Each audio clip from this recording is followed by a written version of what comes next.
Salam dəyərli izləyicilər.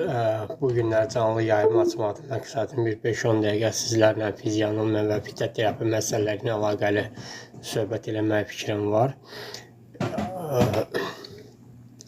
Əsasən mən bu günləri fizionomiya və fitoterapinin əlaqələri məsələlərindən danışmaq istəyirəm, sizə qısa məlumatlar vermək istəyirəm. Əgər suallar olarsa, suallar ətrafında da bu məsələləri davam etdirə bilərik.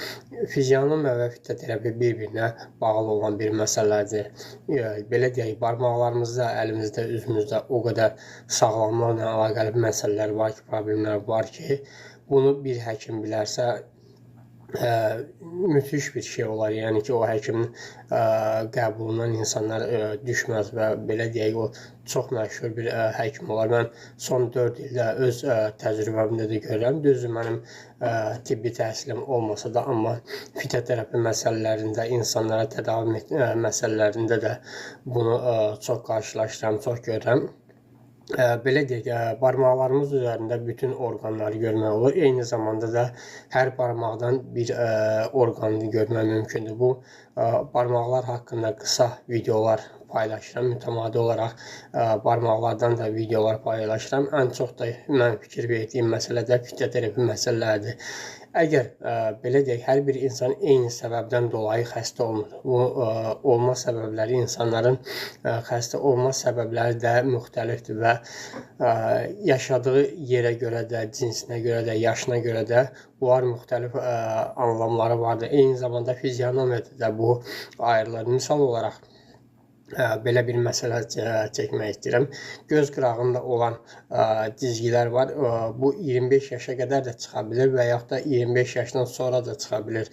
İnsandan insana dəyişir və eyni zamanda da bu cizgilərin bu çıxmasının da anlamı da dəyişir. Müxtəlif anlam verir. Yaşına görə də artıq bu dəyişə bilir. Və ona görə də fizionomiya və sağlamlıq məsələsi, fitoterapiya məsələləri bir-biri ilə sırf bağlıdır. Ümumiyyətlə, bütün üzümüzdən də bütün orqanları görmək olur və bütün orqanların sağlamlıq məsələlərində və eyni zamanda əldən də görmək olur. Və fizionomiyada belə bir deyim var, belə bir söz var. Hər bir duyğu bir orqana bağlıdır.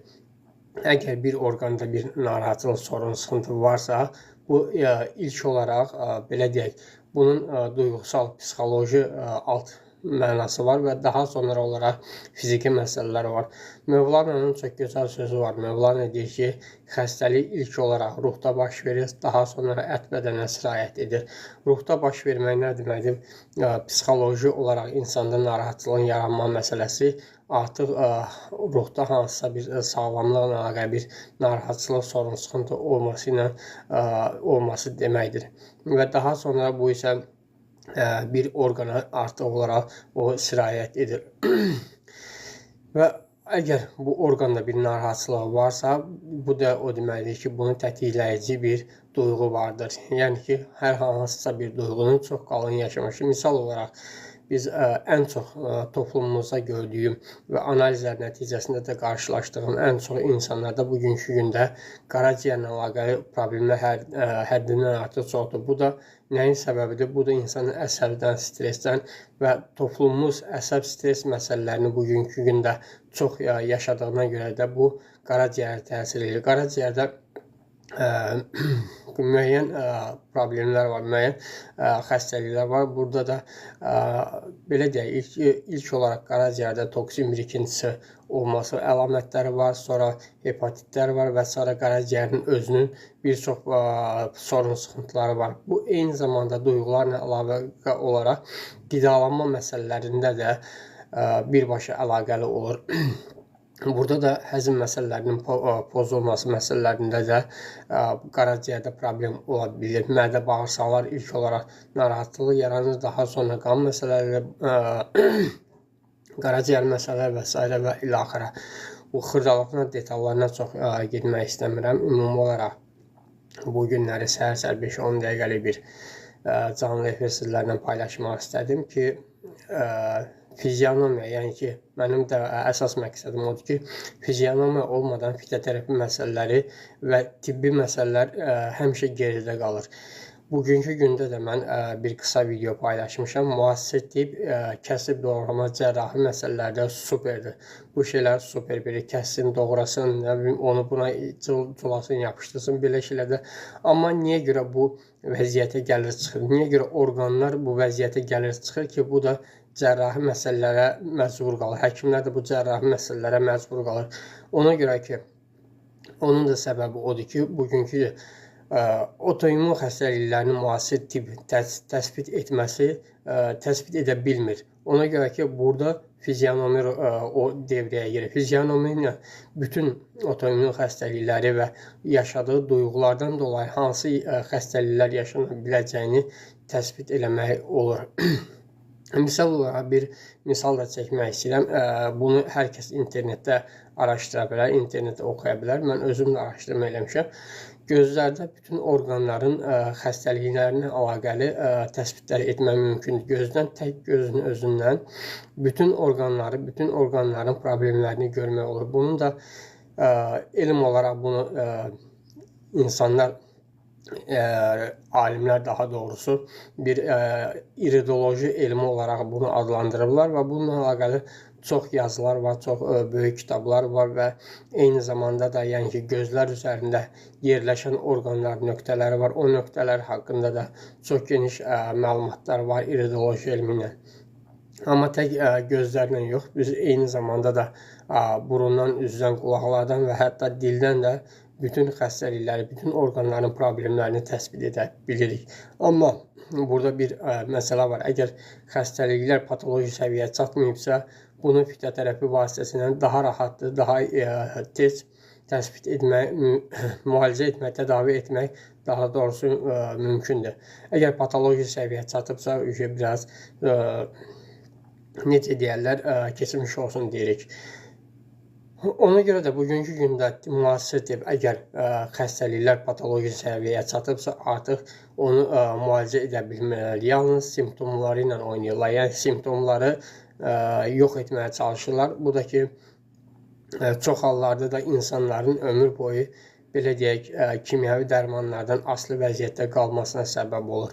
Bu kimyəvi dərmanlar da artıq Avropa həkimlərdə, yəni qardaş Türkiyə həkimlərdə bir mesaj verir və eyni zamanda mən də bu mesajı dəstəkləyirəm və mən də bu mesajı mütəmadi olaraq paylaşıram ki, kimyəvi dərmanlar kimyəvi zəhərdir. Yəni ki, əgər bir yerə xeyri varsa, 5-10 yerə ziyanı çoxdur.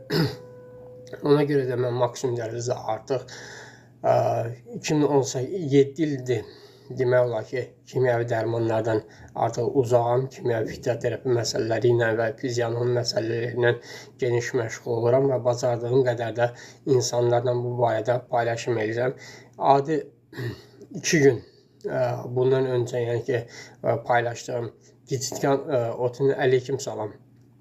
Gizitkan otu və eyni zamanda böğürtkan yarpağının videosu ilə əlaqəli o qədər baxış gəldi ki, insanlarda narahatçılığın həddindən artıq çox olduğunu düşündüm. Ona görə də mən fikir verirəm ki, fizionomi ilə əlaqəli məlumatlar paylaşanda insanlar o qədər də reaksiya vermir. Amma sağlamlıqla əlaqəli daha çox reaksiya verməsinin də səbəblərdən biri sağlamlıq məsələləridir. Təbii bitkilərlə əlaqəli o qədər məlumatlar var ki, saymaqla qurtarmaq olmur və çalışıram ki, gündə bir video olmaq şərti ilə bir bitki haqqında sizlərlə paylaşım. Eyni zamanda da fizionomi ilə əlaqəli məsələləri paylaşıram. Birinci boxumunda, birinci bölümündə, yuxarı hissəsində əyilmə olur. Allah razı olsun, mən də təşəkkür edirəm. Orta barmağın birinci boğumunda, yəni ki, bu hissədə barmağın eyni zamanda hər iki barmaqda, yəni ki, işarət barmağı, şəhadət barmağında birinci bölümlərində bir çox insanlarda əyilmə olur. Bu insanlarda boyun ağrıları, boyun düzləşməsi deyilən problemlər olur. Bu da birbaşa inatlaşma ilə əlaqəli olur. İnsanlar tək fiziki baxımdan yox, elə insanlar var ki, məsəl üçün, elmi məsələlər üzərində oturur, günlərlə, saatlarla iş görürlər və bu insanlarda da biz bu məsələləri, bu barmaqların əyilmə məsələlərini görürük. Və bu da birbaşa inadlaşma məsələsi ilə olur. Ondan əlavə olaraq orta barmağın ikinci boğumunda da, ikinci bölümündə də əyilmələr olduğu halda artıq bu insanlarda boyun ağrısı və eyni zamanda bel ağrıları və hətta diz ağrıları olan insanlarda bunu da daha çox görürük. Bundan qurtarma mümkündürmü? Təbii ki, mümkündür. İlk olaraq bu duyğudan insan qurtarmalıdır və daha sonra o duyğunun verdiyi fiziki zədələnməni aradan qaldırmaq lazımdır. Bu da yaşa görə, cinsə görə, bunun xəstəliyin davam etmə sürəsinə görə də bunun tədavi metodu da biraz uzana bilir. Və əsəb məsələsi ən çox insanlarda, ən çox qaraciyər məsələlərində narahatçılığı yaradır. Qaraciyərində tədavi metodları çoxdur və qaraciyərimiz yeganə orqandır ki, 25% belə qalsa da özünü bərpa edə bilir. Yetər ki, biz ona düzgün qulluq eləyək, düzgün onun istədiyi qidaları ona verə bilək. Əgər bunu verə biliriksə, onda qaraciyər özünü tədricən düzəldə bilir və özünü düzəltdikdən sonra da digər orqanlarda narahatçılığı varsa, sorunlu sıxıntıları varsa və onları da tədavi edə bilir. Yəni, belə deyək, qaraciyərimiz vücudumuzun fabrikasıdır, vitamin fabrikasıdır. Mədə bağırsaqdan sonra həzm prosesi, ikinci həzm prosesi qaraciyərdə gedir. Qaraciyərdə əgər bu həzm prosesi düzgün getmirsə, artıq digər orqanlarda da sorun, sıxıntı, narahatçılığı olur. Bugünlük qısa olaraq bu məlumatları sizlərlə paylaşmaq istirdim. Əgər suallar olarsa, suallar ətrafında da istər sağlamlıq olsun, istər fizioloji məsələlər olsun, istər kişi problemi, qadın problemi olsun, fərq etməz. Əgər ola bilər ki, hər kimsə canlı efir vasitəsilə vermək istəməsə də direktdə birbaşa da yaza bilərsiniz. Mənim analiz metodlarım əldən üzdən analizlərdir. Əlin üstündən, içindən və üzdən qulaqlardan analiz metodlarında. Çox təəssüflər olsun ki, bəzi insanlar sosial şəbəkədə yazır, əl şəkillərini atırlar, əlin için üstünü atırlar, üz şəkillərini atmırlar və mən bir məlumat da verim sizə. Əgər əl şəkillərini artıq atırsınızsa, mən sizin üz şəkilləriniz haqqında da artıq təsəvvür yaranır. Mən artıq bilirəm ki, siz hansı belə deyək, üzə maliksiniz və üzdə o hansı orqanda hansı narahatçılıq olma ehtimalı var, onu görə bilirəm. Əgər üz şəkili olursa, bu daha yaxşı olur. Yəni ki, təsbit eləmək, yəni təsdiqləmək. Ümumiyyətlə, belə deyək, informasiyanın %40-ı üzümüzdədir, %60 da əlimizdədir. %60 olan hissədən də %40 nömrə profildə var. Nömrə profildən istəsəniz, yəni ki, var, direktdə də yaza bilərsiniz.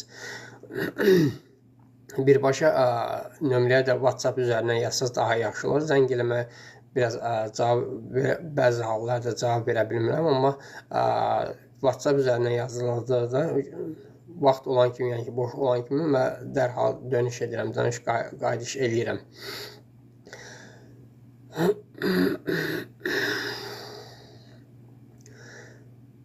Və belə, informasiya o qədərdir ki, söhbətlər o qədərdir ki, yəni mən çox detallara getmək istəmirəm, xırdalıqlara getmək istəmirəm. Yəni ki, fiziologiya və fitoterapiya məsələləri sırf bir-birinə bağlı olan məsələdir, bir-birindən paralel olan məsələdir. Ona görə bu İbn Sina həm fiziologi məsələləri ilə məşğul olub, həm də fitoterapiya məsələləri ilə məşğul olub. Ona görə də dünyada məşhur insanlardan olub və bugünkü gündə də onun davamçıları var və eyni zamanda da biz də onların davamçılarını öyrənirik, öyrəndiklərimizi insanlarla paylaşırıq, bilmədiyimizi də çalışırıq ki, öyrənirik. Həyat belədir ki, həyat hər zaman insanı öyrənməyə məcbur edir və həyat da öyrənmək yeridir. İnsan təsadüfdən deyilmiş ki, bələkdən qəbir evinə qədər insan öyrənməlidir. Bu bizim dinimizdə də var. Həqiqətən də insan öyrəndikcə daha da ətrafı genişlənir və mənim orta məktəbdə hazırlaşdığım bir müəllim var idi. Müəllimin çox gözəl sözü var idi. Deyir ki, başa yığdıqca insan yuxarı qalxır, mədəyə yığdıqca aşağı gedir. Və bugünkü gündə də öz həyatımda da görürəm ki, həqiqətən də informasiya, öyrəndikcə informasiya nə qədər çox olduqca insan o qədər də belə deyək, özünü daha, ətrafını daha yaxşı tanıyır. Və qoşulan hər kəsə təşəkkür edirəm, baxanlara da.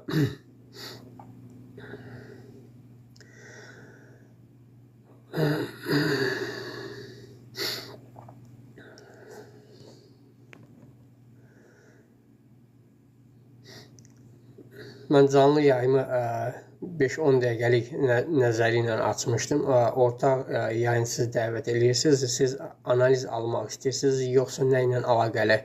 İlk öncə sadəcə olaraq mən efiri yekunlaşdırmaq istəyirəm. Mən qısa məlumat vermək üçün bu günləri bu canlı efiri açdım və eyni zamanda da insanların aktivliyini test eləmək üçün və mən hər gün olaraq mütəmadi olaraq da belə deyək videolar paylaşıram.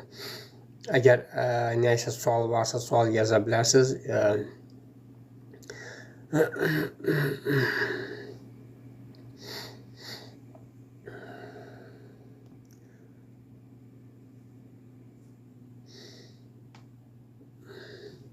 Mən 10 dəqiqə nəzərdə tutmuşdum, artıq 20 dəqiqə yaxındır ki, canlı efiri davam edir. Mən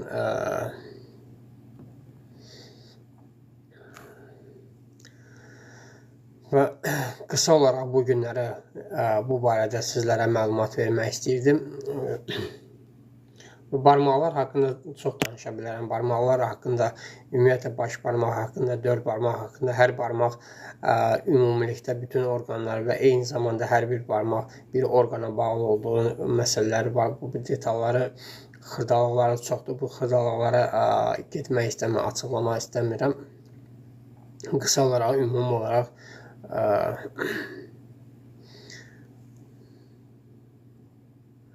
bu məlumatları sizlərlə paylaşmaq istəyirdim. Əgər suallar yoxdursa, bugünlük mən efiri dayandırıram və saatlarla mən efirdə oturmağı düşünmürəm. Bir çox insanlar var ki, saatlarla otururlar. Mən qısa olaraq bu məlumatları sizlərlə paylaşmaq istədim və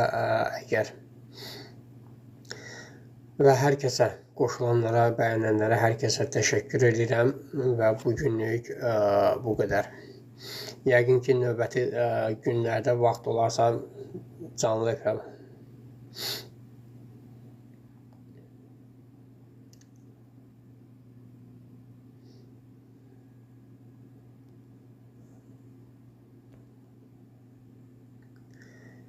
Əgər suallarınız varsa yazın. Yəni o canlı ortaya yayım təklif edirsiniz. Əgər sualı hansısa mövzu ilə əlaqəli bir məsələdirsə, sual yazın, sualı cavablandıraram. Ancaq mən əlavə 5-10 dəqiqə və yaxud da saatlarla burada oturmağı düşünmürəm. Və hər kəsə təşəkkür edirəm. Bugünkü qoşulanlara, bəyənənlərə, paylaşanlara da təşəkkür edirəm. Yəqin ki, növbəti günlərdə də sizlərlə görüşdə olacağam.